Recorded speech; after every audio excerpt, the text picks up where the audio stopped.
Hearty good afternoon. This particular talk show, as we are going to call it, is about Gen Y and Gen X thoughts on two broad themes. I'll not introduce the theme itself.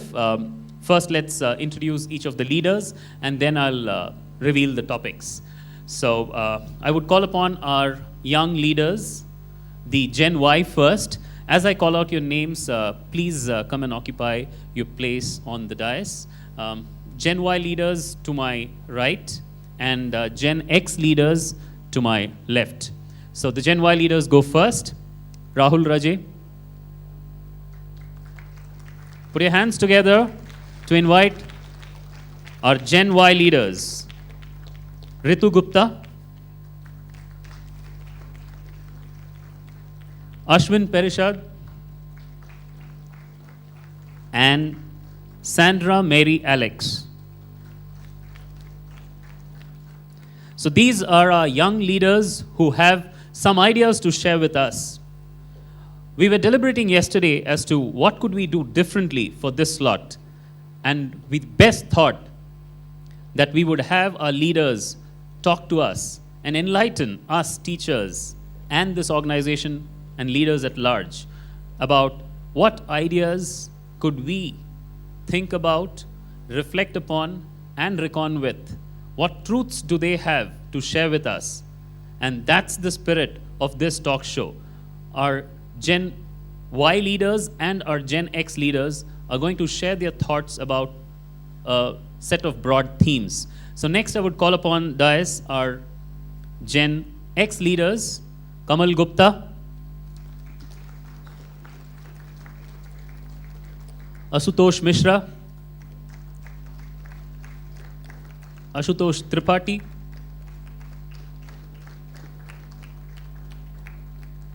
Vikram Goyal, and Shruti Sen.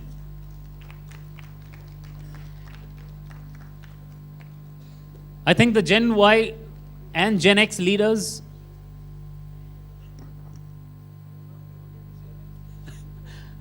Gen Y and Gen X leaders will please be now requested to introduce yourselves. Meanwhile, I did hear a comment from the audience, how could the Gen Y leaders, the Gen X leaders be Gen X really? They don't look Gen X, don't go by looks in terms of their ideas and in terms of what they've proven themselves to be. They are as good as any veteran. So, yes, over to the young leaders first. So let's ask each leader to introduce themselves. Let's begin with Ritu. Ritu Gupta.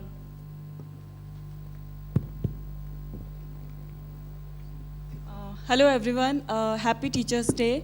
I'm working with the Business Process Reengineering team with HR. May I request Ashwin? A very good afternoon, everyone. First of all, I believe that everyone over here is a teacher and also a learner. So a very, very happy Teachers Day. I'm associated with Retail Consumer Travel and Logistics Group. Thank you. Sandra Mary Alex. Hello everyone, I'm Sandra Mary Alex. I work in Retail Circle as a management trainee. Rahul Raji. Very happy Teachers Day to everyone, all the fabulous audience over here. My name is Rahul Raje. I work as a technological consultant in logistics and supply chain vertical. Thank you, young leaders. Next, let's move on to the real think tanks. We begin with Ashutosh. Good afternoon, everyone. This is Ashutosh. Good afternoon, everyone. This is Ashutosh. Happy Teachers Day to all. I work for Rest of the World Cluster. I manage the sales operation. Good afternoon, everyone. My name is Kamal Gupta. I manage the DHL account, and I'm also on the board of on the shadow board. It's a pleasure to be here, and already I feel enlightened with all the views that I've been hearing. I am looking forward to a very fruitful session. We move on to Ashutosh Mishra. Yeah. Hi everyone, this is Ashutosh Mishra. I'm part of the GLC 2010 batch. Been with Satyam for about 9 years now Tech Mahindra.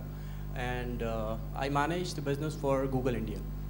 We move on to Vikram. Hi, good afternoon, everyone. Wish you a very happy Teachers' Day. My name is Vikram. I'm part of the CEO office, the Corporate Strategy Group. Been with the organization for around 7 years. And we save the best for the last. Shruti Sen. Hi everyone, I'm Shruti and I'm part of the FP&A team looking after financial planning and analysis, and I've been with the company for 4.5 years. And I, your host, am Anirban Pal, who will be moderating this talk show on the first theme, which is encouraging entrepreneurs at the entry level.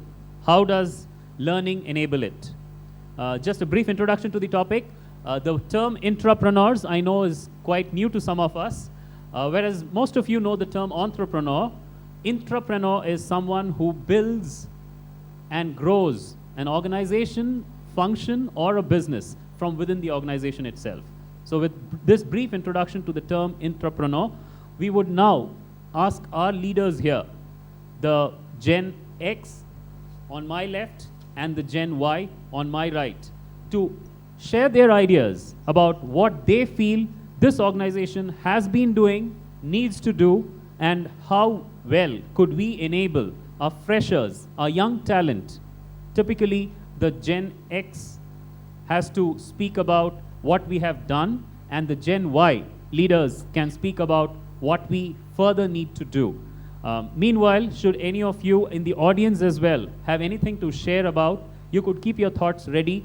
We will also be giving audience a free-flowing chance to voice your opinion. But that will be, of course, after we have heard our leaders. Let's begin with the Gen Y first.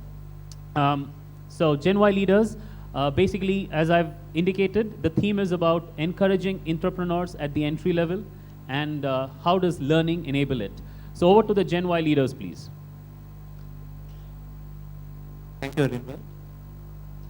I believe a prelude to this discussion can be a clear distinction between what entrepreneurship and intrapreneurship here is. And I'm sure a lot of us right now aren't quite aware what intrapreneurship is all about. Many of us might not have even heard of the term. Even we had to research the term a lot before we came to know about it. So I can distinguish between the two terms according to what limited dashboard of ideas I have got up till now is. An entrepreneur would be someone who is a enterprise runner all on his own without being a part of a larger whole, whereas an entrepreneur can be an entrepreneur, I'm sorry with the pronunciations, I'm bad with that, entrepreneur inside an organization. So a businessman who is already employed by an organization would be quite a basic way of stating that. So while we are employed with an organization, many of us believe that we are being a part of a set rules or outlines or boundaries within which we definitely need to work. We need to have a tunnel vision, so to speak, while we are working. Intrapreneurship demystifies, does away with all such ideas and enables you to run an enterprise on your own. Now, most of us would be right now feeling that, how am I really going to do that? There's no organization which is actually enabling you to run a business on your own, to maybe become a showrunner on your own while you're being a part of a big entity. The answer to this might be the inception to greatest enterprises lies in the seed of an idea. So all of us have ideas actually. Most of us are actually pushing them forward. Most of us are keeping them to ourselves. So until unless we have a set methodology to convert our ideas into a solution, a product, a policy, or maybe some other realizable entity, we will be holding ourselves back from becoming an entrepreneur. Now, becoming an entrepreneur also has a lot of merits as compared to being an entrepreneur externally. The first thing which comes to my mind right now is, let's assume we are doing a startup today. I'm, for the sake of being bizarre, finding a chain of gyms to be opened up in the city as a viable business option. Now, I have to do my own set of homework. I have to do some research. I have to spend some nights, some sleepless nights, probably, do my own share of toil, and maybe have a risk of job security as well along with that. Now, when I'm an entrepreneur, I'm actually employed by an organization already. So the risk of being jobless goes out of the window. So from the viewpoint of a very entry-level employee in an organization, I believe the context sets already here that being employed, being a part of an organization offers you a safe pedestal to project forward an enterprise of your own, an idea of your own, to convert it forward, and maybe make some name in the process. So maybe Entrepreneurship here presents us a safer way of presenting our ideas, of presenting ourselves and helping the organization as a whole. And there's a distinction over here which needs to be drawn, which maybe most of our leaders might be briefing later on, about entrepreneur-minded people as well as sequential entrepreneurs. I'm sure most of us are aware of those terminologies. I'll set it very vaguely. There are people who actually believe that working on the whole as a part of a big organization is what drives us forward. We are family mindset. And there are people who eventually believe that we are going to be spearheading our own enterprise or company in the long run. So my belief is all minds are good, all ideas are good, we are all unique. And processes need to be in place to identify people and leadership at a very early stage of their career. We have to identify EMPs, entrepreneurial-minded people, as well as sequential entrepreneurs. Both have their own place in an organization. What we need to do is identify them, their strengths, weaknesses, and then project them forward. So all in all, this was a concise view which I have of the subject matter for now. Thank you. Thank you, Rahul, for your inputs on a risk-free environment that an organization provides. And thanks also for bringing up the terms of entrepreneurial-minded people and sequential entrepreneurs. I would now look upon Gen X and ask you, what is your thoughts on entrepreneurship, and what do you think is necessary? Like Rahul here was just pointing out early identification of leaders, setting up processes and policies around them. So what are some of your thoughts? Have we done anything around this? Anyone on the Gen X panel? Anirban, I'll probably take the lead on that. So just to summarize, I think what Rahul has been trying to talk about is, so when we talk about this term entrepreneurship, this term was coined back in 1980s by a freelance strategist. His name was Gerald Pinchot. And what he did was he actually simplified this problem into segments, right? So entrepreneurship is nothing new. It's just a perception of how you look into doing anything which is by nature, entrepreneur. What it does is that if anybody has a new thought, a new idea, which is actually able to solve your problem of the organization, and being in the organization, we are all entrepreneurs, we are all empowered. So I would seriously want to understand in this room if anybody can raise a hand who doesn't have a single problem. And if no one has, that all of us are entrepreneurs. That's how I look at it. Because if we have a problem and we can solve it, there you are. And that makes you an entrepreneur. That's how I would put it. Anyone else on the Gen X? Yeah, Anirban, from an organizational framework, I think the most important thing is to be aligned to a goal and to see a larger perspective. And if everyone in the team, from the youngest member to the senior most member, is aligned to the same goal, and there is sufficient democracy in terms of being able to come up with ideas or come up with suggestions and have healthy debates. That's really a very critical part of it.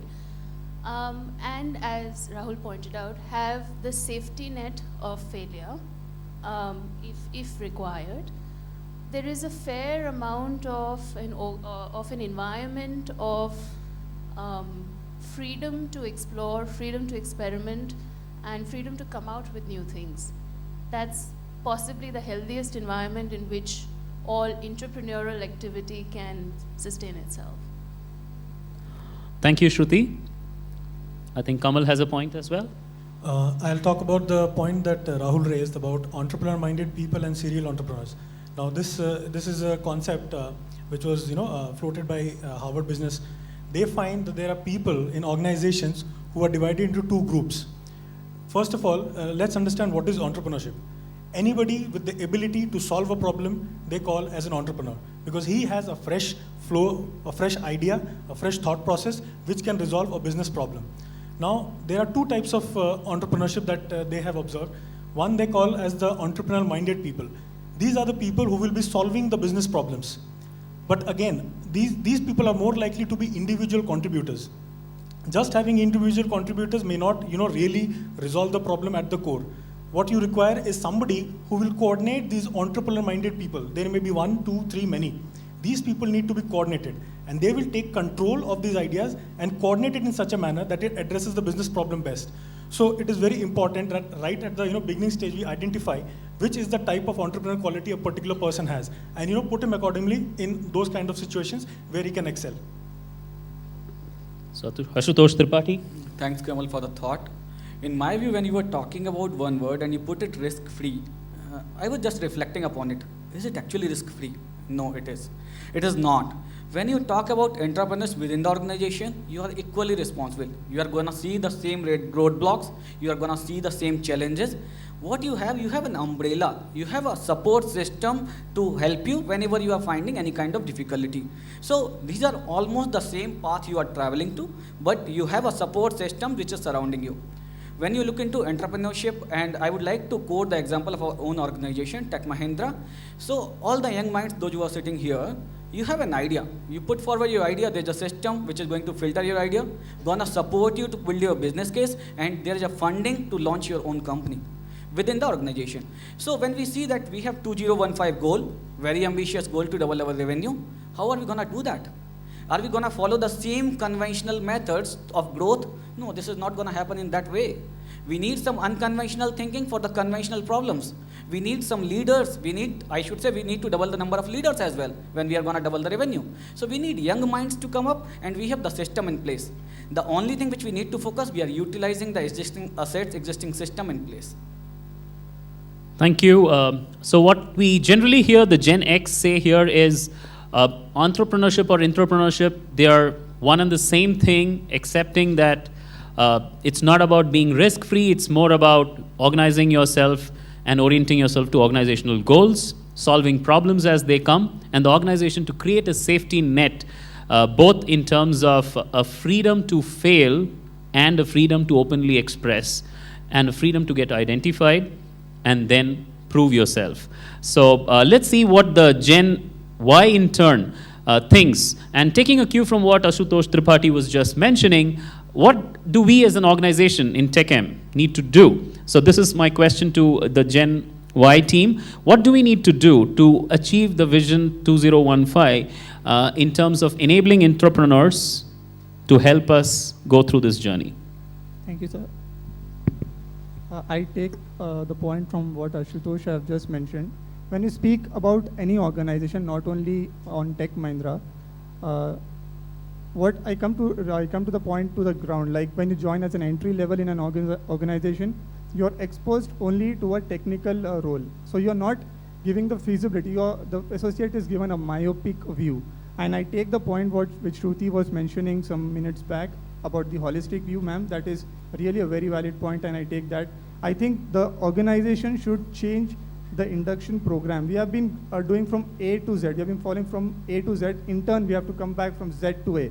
Meaning, what I'm trying to tell you, in the induction program, rather than giving an approach of a person that if you are trained in Java, testing, or any technicality, he or she should be given an exposure of overall view, like 2 months in particular domain knowledge, might be 10 days sitting with the HR, understanding the HR policies of an organization, might be 10 days sitting with the pre-sales domain. So what happens in the beginning of the organization when an entry level, when an associate joins as an entry level, at that moment only, he or she will have a business perspective, a holistic perspective, rather than having a myopic perspective. So this is very, very valid point to, if an organization want to have more of entrepreneurs than a domain associate or a solution associate. I mean, if you're looking as a wider perspective as an entrepreneur, I think holistic view is very important. Thank you, Ashwin, for your views on not having myopic views but macroscopic views, and how to possibly change the induction and the learning in the organization to enable the same. Any other views from the Gen Y team? Thanks, I'll pick Ritu. from what Ashutosh has said, that is it really risk-free entrepreneurship? When you talk about entrepreneurship, it's like how many stakeholders are involved? Probably 200, 300 or more than that. But when you talk about entrepreneurship, you're talking about 84,000 people. So it's really not risk-free. In some or other way, you are utilizing your organization resources, and you have equal accountability to give it back. So I feel entrepreneurship in that way, that you have equal responsibility and it's not risk-free. Now, one more thing I would like to mention is entrepreneurship is promoted in a way that it's all about idea. What we need to focus on is execution. where most of the people fail in is execution. You have a lot of good ideas, big ideas, but what if we cannot implement that?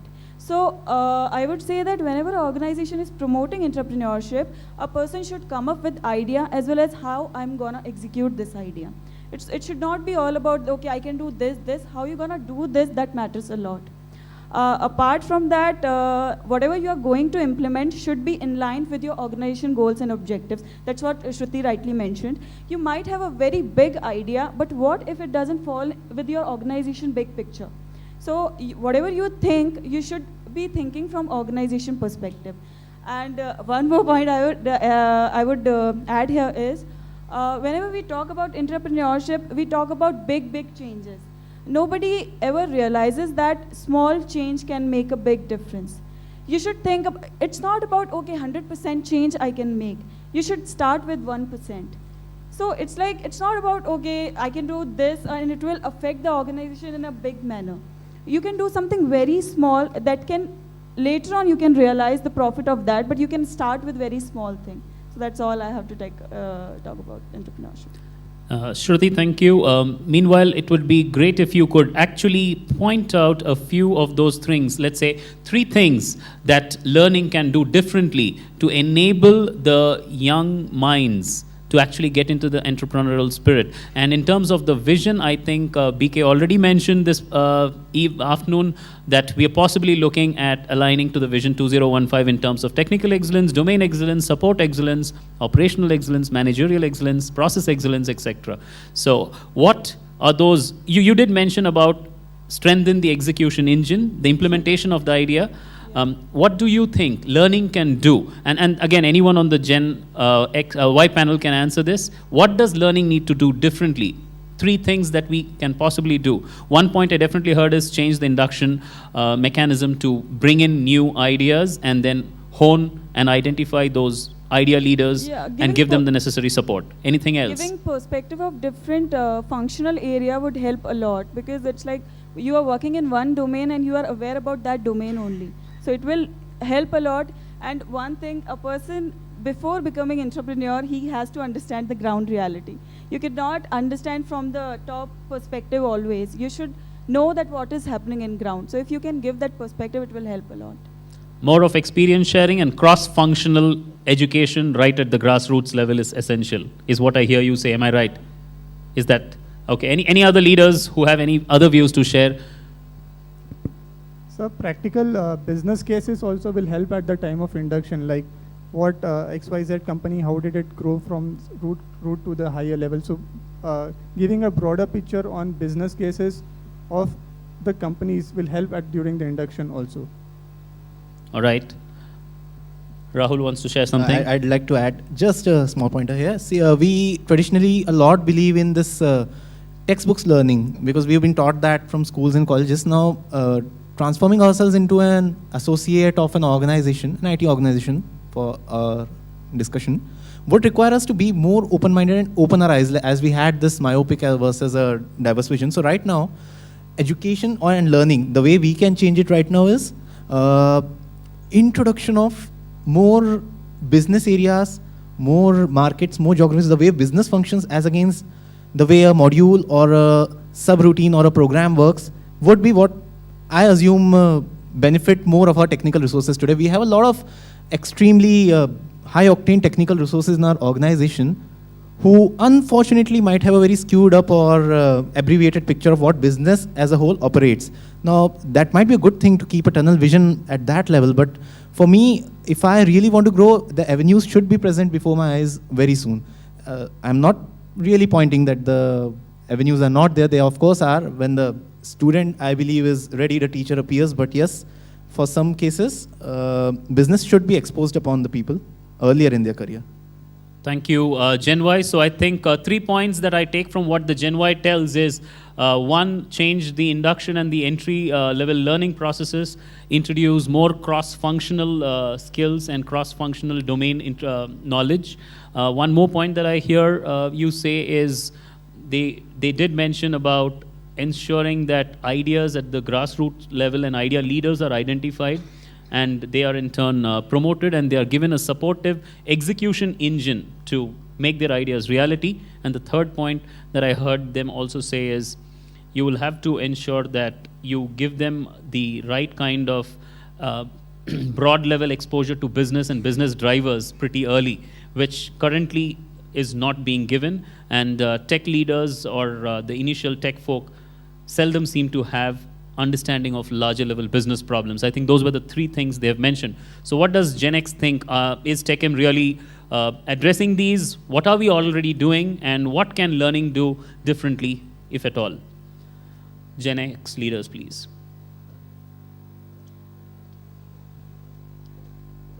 I think the points which our friends here have raised are very valid points.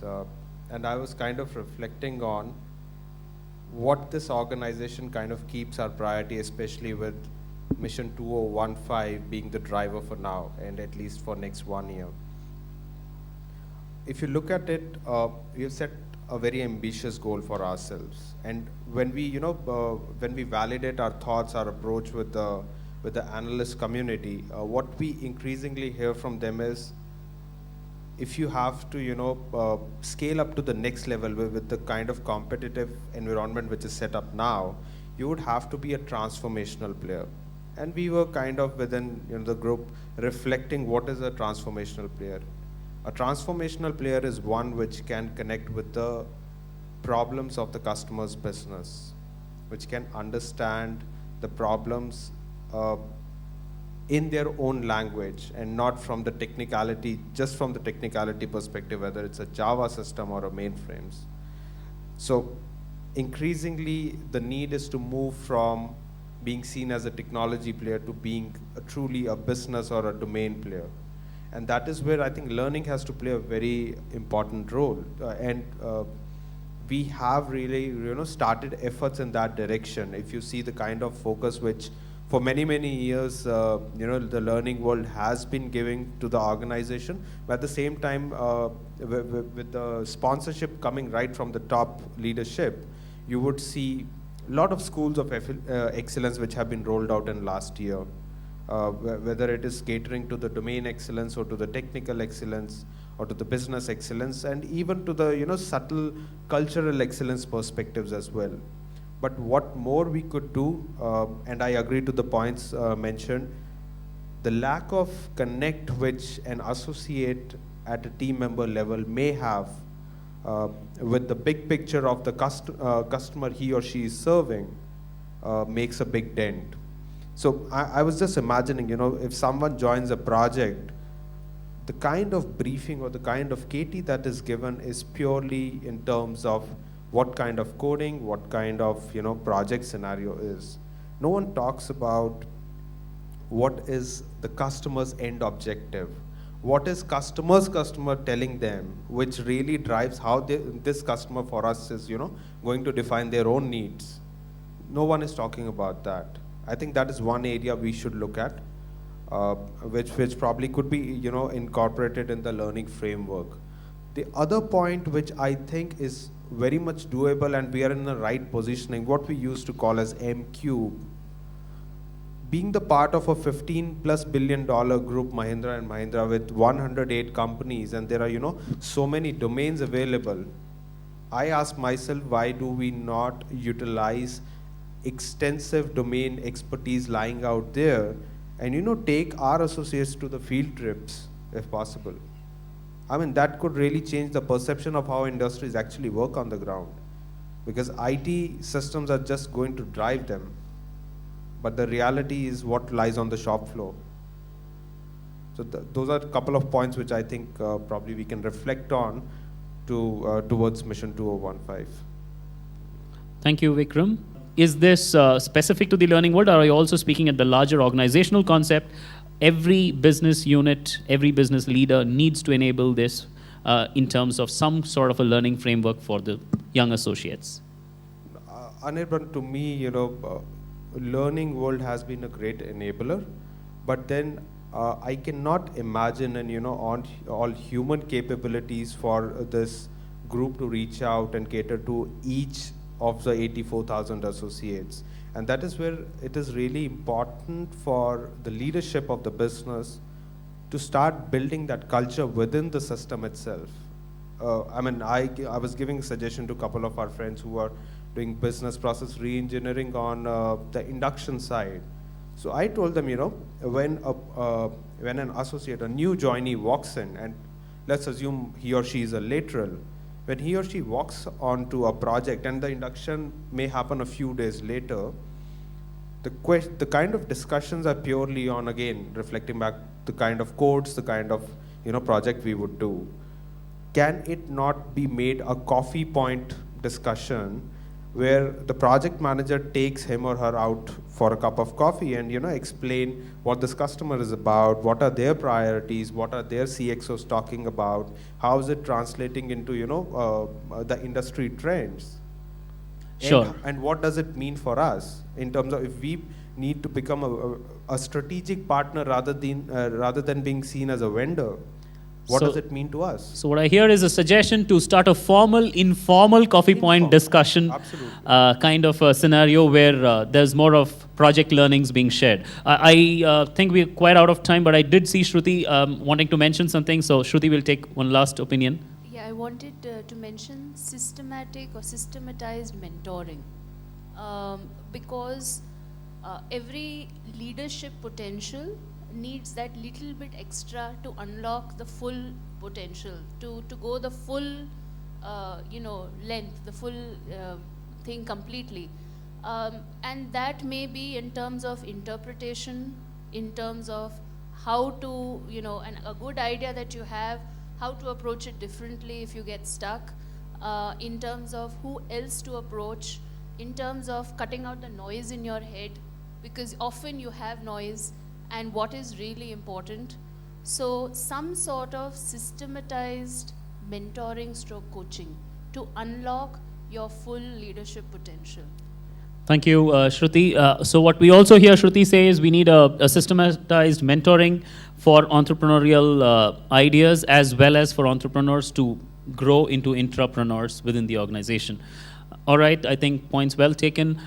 With that, I think we'll close this discussion, but do stay tuned with us. There's one more panel discussion on another topic, which we will start up a little while later. Meanwhile, we have some variety entertainment for you. Over to Deepthi. Thank you, leaders. Thank you, leaders, for your ideas. Thank you very See you much, again everyone. soon. Thank you.